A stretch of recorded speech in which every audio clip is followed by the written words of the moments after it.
Hi dear students. So நம்மளுடைய last question எப்படி இருந்துச்சு அப்படின்னாக்கா, ஒரு ஃபங்க்ஷன் கொடுத்தாங்கன்னா அதுக்கு எப்போ நம்ம இன்வர்ஸ் ஃபங்க்ஷன் கண்டுபிடிப்போம், எப்படி இன்வர்ஸ் ஃபங்க்ஷன் கண்டுபிடிப்போம், அந்த இன்வர்ஸ் ஃபங்க்ஷனை கண்டுபிடிக்கிறதுக்கு முன்னாடி எந்த ஃபங்க்ஷனுக்கு நம்ம இன்வர்ஸ் ஃபங்க்ஷன் கண்டுபிடிக்கிறோமோ அது வந்து 1-to-1 ஃபங்க்ஷனாக இருக்கணும், அதுக்கப்புறம் ஆன்-டு-ஆவும் இருக்கணும். அதாவது அந்த ஃபங்க்ஷன் வந்து பைஜெக்டிவ் ஃபங்க்ஷனாக இருந்தால் மட்டும்தான் we can find the inverse function அப்படின்னு பார்த்துருந்தோம். 1-to-1 ப்ரூஃப் பண்ணியிருந்தோம், ஆன்-டு ப்ரூஃப் பண்ணியிருந்தோம், அதுக்கப்புறம் அதை நிறைய மெத்தட்லலாம் ப்ரூஃப் பண்ணியிருந்தோம். F composition G composition F வந்து ஈக்குவல் டு ஐடென்டி ஃபங்க்ஷன் அப்படின்னு நம்ம வர வச்சுருந்தோம். ஓகே, ஸோ அந்த மாதிரிலாம் ப்ரூஃப் பண்ணிவிட்டு அதனுடைய இன்வர்ஸ் ஃபங்க்ஷனை நம்ம கண்டுபிடிச்சிருந்தோம். இப்போ பார்க்க போகிற கொஷின் அது வந்து ஒரு 2 மார்க்காக இருக்கலாம் இல்லை 3 மார்க்ஸாக இருக்கலாம். பட் ரொம்ப இதுக்கு கோடிங் எழுதும்போது இது ரொம்ப முக்கியமான ஒரு கொஷின். இது நான் ஹைலைட் பண்ணுறேன். இதை கிராஸ் பண்ண அனுபவம் உங்களுக்கு கண்டிப்பாக இருந்திருக்க வாய்ப்பு இருக்குது. கவனிங்க, நான் என்ன சொல்ல வரேன் அப்படின்னு பாருங்களேன். இப்போது ஒரு சில பேர் என்ன செய்கிறாங்க, சென்டிமீட்டர்னு வச்சுக்கலாம் இடத்துல. ஸோ இந்த இடத்துல சென்டிமீட்டர்னு வச்சுக்கலாம், இந்த இடத்துல ஒரு பாக்ஸ் போட்டுக்கும். அடுத்தது இந்த இடத்துல மீட்டர்னு வச்சுக்கலாம், இந்த இடத்துல மீட்டர்னு வச்சுக்கலாம். ஓகேவா? ஸோ ஒரு சில பேருக்கு வந்து சென்டிமீட்டரை வந்து மீட்டராக கன்வெர்ட் பண்ண தெரியல. உடனே அவங்க எடுத்து என்ன செய்வாங்க, உடனே அவங்க ஃபோன் எடுத்து அவங்க கூகுளில் சர்ச் பண்ணுவாங்க, I want to convert the centimetre into metre அப்படின்னு அவங்க. ஸோ சென்டிமீட்டர் வந்து மீட்டராக கன்வெர்ட் பண்ணணும் அப்படின்னு அவங்க பிளான் பண்ணுறாங்க. ஓகேவா? ஸோ இப்போ சென்டிமீட்டரை வந்து மீட்டராக கன்வெர்ட் பண்ணணும்னா இதுக்கு பின்னாடி வந்து ஒரு ப்ரோக்ராமிங் இருக்கணும். இதே மாதிரியே ஒரு பாக்ஸ் வந்துடும் அந்த இடத்துல. இந்த இடத்துல சென்டிமீட்டர்னு போட்டிருக்கும், இந்த இடத்துல மீட்டர்னு போட்டிருக்கும். ஓகே, இப்போது சென்டிமீட்டருக்கு metre as you are a maths student கண்டிப்பாக உங்களுக்கு தெரியும்.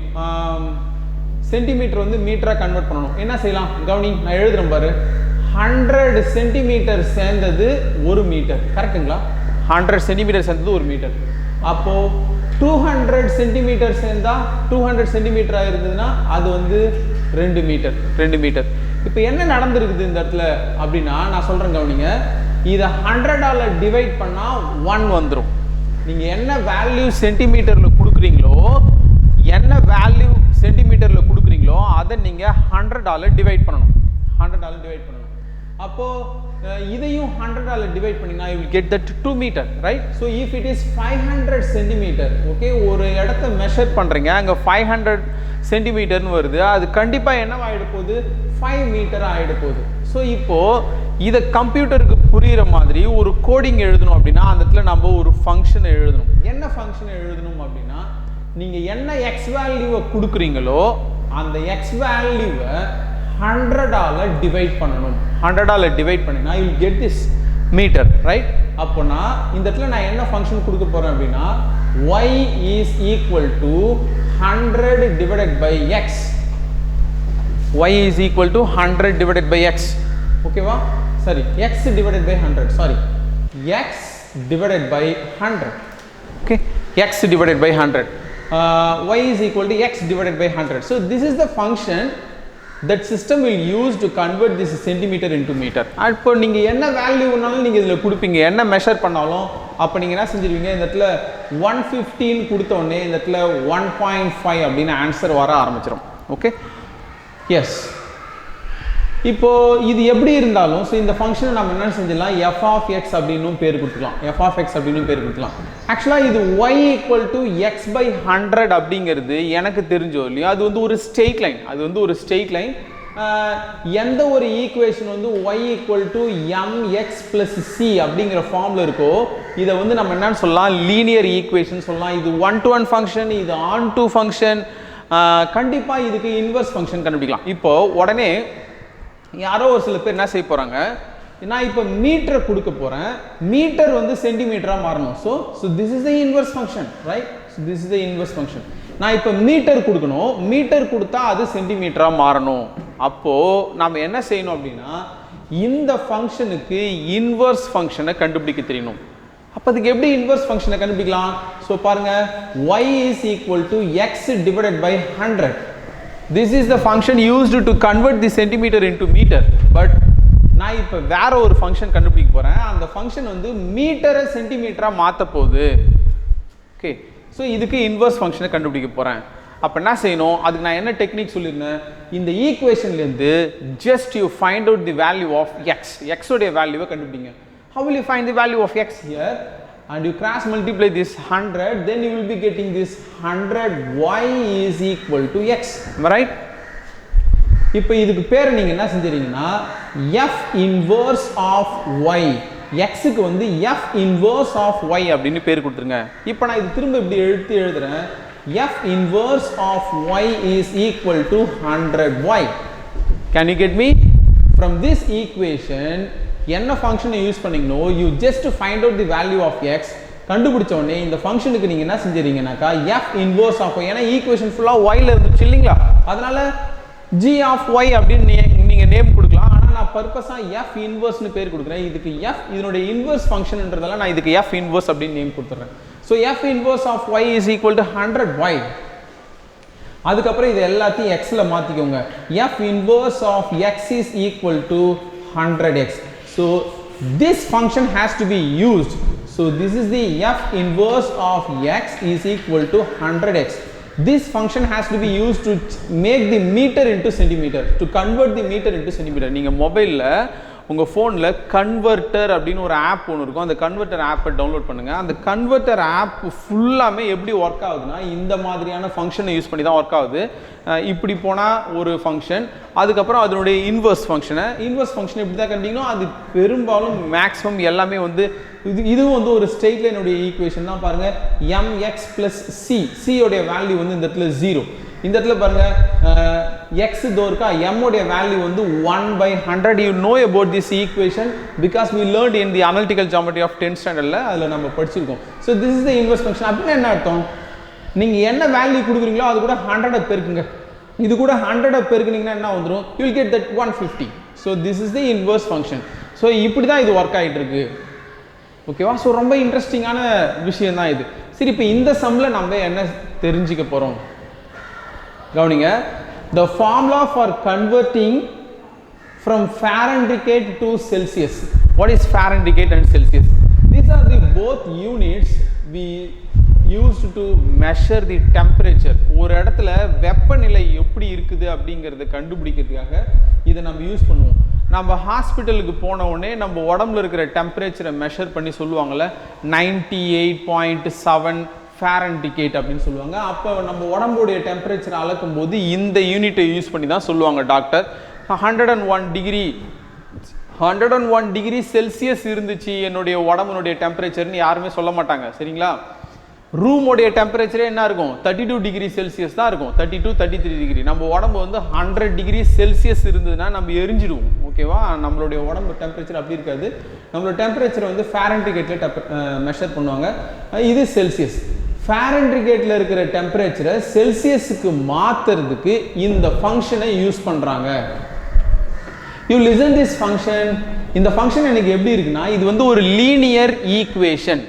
எதெல்லாம் நம்ம லீனியர் ஈக்குவேஷன் சொல்லுவோம், x உடைய டிகிரி 1 இருந்ததுன்னா அது லீனியர் ஈக்குவேஷன், x உடைய டிகிரி 2 இருந்ததுன்னா அது குவாட்ரட்டிக் ஈக்குவேஷன். இது வந்து ஒரு ஸ்ட்ரெயிட் லைன் தான். இந்த ஃபங்க்ஷன் வந்து இது வந்து ஒரு ஃபங்க்ஷன். எதெல்லாம் லீனியர் ஈக்குவேஷனா இருக்கோ அது எல்லாமே வந்து ஒரு ஃபங்க்ஷன். ஒரு ஸ்ட்ரெயிட் லைன் வந்து ஒரு ஃபங்க்ஷன் தான். எப்படி வந்து ஒரு ஸ்ட்ரெயிட் லைனை நான் ஃபங்க்ஷன் சொல்றேன், ஸ்ட்ரெயிட் லைனை நான் ஏன் வந்து ஃபங்க்ஷன் அப்படின்னு சொல்றேன், அந்த ஸ்ட்ரெயிட் லைன் வந்து வெர்டிக்கல் லைன் டெஸ்ட் பண்ணீங்கன்னா ஒரே ஒரு இடத்துல மட்டும்தான் இன்டர்செக்ட் பண்ணும். அதனால கண்டிப்பாக அது வந்து ஃபங்க்ஷன். ஏன்னு உனக்கு புரியும். I don't need to give more explanation about that. Okay, so this is the function, right. So இதுக்கு இன்வர்ஸ் ஃபங்க்ஷனை கண்டுபிடிக்கணும். அதாவது ஃபாரன்ஹீட்டை செல்சியஸாக மாற்றுறாங்க. நாம் இப்போ என்ன செய்யணும்னா செல்சியஸை ஃபாரன்ஹீட்டாக மாற்றுறதுக்கான ஃபார்முலாவை கண்டுபிடிக்கணும். That is they're asking you to find the inverse of this function. அது ரொம்ப சிம்பிளாக கண்டுபிடிச்சிடலாம். இந்த சம்ம நேராக நான் கடகடன்னு போட்டு ஆன்சர் பண்ணிடலாம். பட் உண்மையாகவே எதுக்கு யூஸ் ஆகுது இது அப்படிங்கிறத தெரிஞ்சுக்கோங்க. நீங்கள் ஆப்பில் கன்வெர்ட்டர் ஆப்பை டவுன்லோட் பண்ணி பாருங்கள். Okay, find the inverse of the function, determine whether the inverse is also a function. கண்டுபிடிக்கிற இன்வர்ஸும் ஒரு ஃபங்க்ஷன் தானா அப்படின்னு டிசைட் பண்ண சொல்கிறாங்க. ரொம்ப சிம்பிள். இதுக்கு இன்வர்ஸ் ஃபங்க்ஷனை கண்டுபிடிக்க போகிறோம். நான் என்ன செஞ்சிட போகிறேன், லெட் இதுக்கு பேர் வச்சிடுறேன், f of x equal to y equal to 5x divided by 9 minus 160 divided by 9. இது ஸ்ட்ரெயிட் லைன், இது வந்து 1 to 1 on to இதெல்லாம் சாட்டிஸ்ஃபை பண்ணும். பட் இது பைஜெக்டிவ்னு கொஸ்டினில் ப்ரூவ் பண்ண சொல்ல, you no need to prove that it is bijective function, right? So நம்ம நேராக சம்முக்குள்ளார போகலாம். எப்படி இன்வர்ஸ் ஃபங்க்ஷனை கண்டுபிடிக்கிறது? So I will rewrite this equation again. Please listen. y is equal to 5x divided by 9 minus 160 divided by 9. From this equation, just you find out the value of x. அவ்வளோதான், வேறு எதுவுமே கிடையாது. How will you find the value of x? இது ஈக்குவலுக்கு இந்த பக்கம் எடுத்துகிட்டு வந்துட்டுமா? அப்போ என்ன வரும் பாருங்க, y இருங்க, y equal to இதில் 9 LCM எடுத்துறேன். Okay, so you will be getting 5x minus 160. am I right? So denominator same இருக்கு. Now let me cross multiply this 9 here and you will be getting 9y equal to 5x minus 160. I will bring this 160 to LHS part and then you will be getting 9y plus 160 equal to 5x. இப்போ 5 வந்து denominator கேட்டுன்னு வந்துடுறேன். அப்போ 9y plus 160 divided by 5 equal to x. So இப்படி தான் எக்ஸோடைய வேல்யூ கண்டுபிடிக்கணும். ஸோ ஈக்குவேஷன் எடுத்து எழுதி just I found out the value of x. அதுக்கப்புறம் 5 வேணா இதுக்கு தனியாகவும் ஸ்ப்ளிட் பண்ணிக்கிறேன். ஸ்ப்ளிட் பண்ணிக்கலாமே. அப்போது இல்லை இப்படியே கூட விட்டுடலாம். x is equal to listen carefully, 9y divided by 5 plus 160 divided by 5. And of course if you want you can cancel this. 1 5 is 5, 3 5s are 15, 2 32. Okay, so then x is equal to 9y divided by 5 plus 32. Okay, let me name this equation as f of y. So f inverse of y. So இதனுடைய inverse function இல்லையாது, அதனால நான் f inverse அந்த ஃபங்க்ஷனுக்கு name கொடுத்துக்கிறேன். இங்கே y கொடுத்ததுக்கு காரணம் வந்து இந்த ஈக்குவேஷனில் வந்து y இருக்கு. அப்போ இது என்ன ஆகிடும் அப்படின்னா 9 by 5y plus 32. இதை கண்டுபிடிச்ச பிறகு ஈக்குவேஷனில் எல்லாத்தையுமே xன்னு மாற்றிடுங்க. அப்போது f inverse of x is equal to 9 by 5x plus 32. So this is the inverse function and this function will be used to convert the Celsius to Fahrenheit as I explained here. Okay, இந்த இடத்துல explain பண்ண மாதிரியே இதை நீங்கள் அந்த ஃபங்க்ஷனை use பண்ணிக்கலாம். அதுக்கப்புறம் வந்து கிடைச்சிருக்க இந்த இன்வர்ஸ் ஃபங்க்ஷன் வந்து ஒரு ஃபங்க்ஷன் தானா அப்படின்னு கேட்குறாங்க. பார்ப்பா, இதுவும் வந்து ஒரு ஸ்ட்ரெயிட் லைனுடைய ஈக்குவேஷன். இங்கே பாருங்களேன், mx plus c. ஒரு ஸ்ட்ரெயிட் லைனை கிராஃபில் இமேஜின் பண்ணுங்க. கிராஃபில் வந்து ஒரு ஸ்ட்ரெயிட் லைன் வந்துருச்சு அப்படின்னாக்கா அது ஹரிசாண்டல் லைன் டெஸ்ட் பண்ணிங்கனாக்கா ஒரே ஒரு இடத்துல மட்டும் தான் இன்டர்செக்ட் பண்ணியிருக்கும். அதனால் கண்டிப்பாக வந்து இது வந்து ஃபங்க்ஷன். அப்போ நம்ம என்ன செஞ்சலாம்னா clearly f inverse of x is a straight line, அதாவது linear equation. அப்படின்னா என்ன அர்த்தம்? இந்த லைனுக்கு என்ன அர்த்தம் சொல்லுங்க பார்ப்போம். இதுக்கு கிராஃப் பண்ணிங்கன்னா கண்டிப்பாக வந்து ஒரு ஸ்ட்ரெயிட் லைன் தான் வரும். By vertical line test. Vertical line test எதுக்கு யூஸ் பண்ணுவீங்க? அது வந்து ஃபங்க்ஷனாக இல்லையான்னு செக் பண்ணுறதுக்காக. ஒரே ஒரு இடத்துல இன்டர்செக்ட் பண்ணி தான் அது ஃபங்க்ஷன். ஹரிசாண்டல் லைன் டெஸ்ட் எதுக்கு யூஸ் பண்ணுவீங்க? அது வந்து 1 to 1 இல்லையான்னு செக் பண்ணுறதுக்காக யூஸ் பண்ணுவீங்க. By vertical line test f inverse of x is also a function. அதுவும் வந்து கண்டிப்பாக ஒரு ஃபங்க்ஷனாக இருக்கும்னு சொல்கிறாங்க. ஸோ இன்வர்ஸ் ஃபங்க்ஷனை கண்டுபிடிக்க சொன்னாங்க, வந்தது வந்து ஒரு ஃபங்க்ஷனாக கண்டுபிடிக்க சொல்கிறாங்க. கண்டிப்பாக இதுக்கு ரெண்டுத்துக்கும் கிராஃப் வரைஞ்சிங்கன்னா ஒரு ஸ்ட்ரெயிட் லைன் தான் கிடைக்கும். Hope you will understand this. இதனுடைய யூசஸையும் தெரிஞ்சுக்கோங்க. இதுக்கப்புறம் ஆப்பை நீங்கள் எடுத்து டவுன்லோட் பண்ணும்போது எல்லாருக்கும் அது தோணாது. ஆனால் இன்வர்ஸ் ஃபங்க்ஷன் தெரிஞ்சவங்களுக்கு இது எப்படி பின்னாடி ஒர்க் ஆகிட்டு இருக்குது அப்படிங்கிறது தெரியும். ஆஃப்கோர்ஸ் கம்ப்யூட்டர் சயின்ஸ் ஸ்டூடெண்ட்ஸ் வந்து நீங்கள் என்ன செய்யணும்னா அதுக்கு எப்படி கோடிங் எழுதுறது அப்படின்னு நீங்கள் கற்றுக்கணும். கோடிங் எழுத தெரிஞ்சால் மட்டுமே அதுக்கு எழுத முடியாது. இந்த மேக்ஸ் நாலேஜ் இருக்கும். Will see in the next video. Bye. Thank you.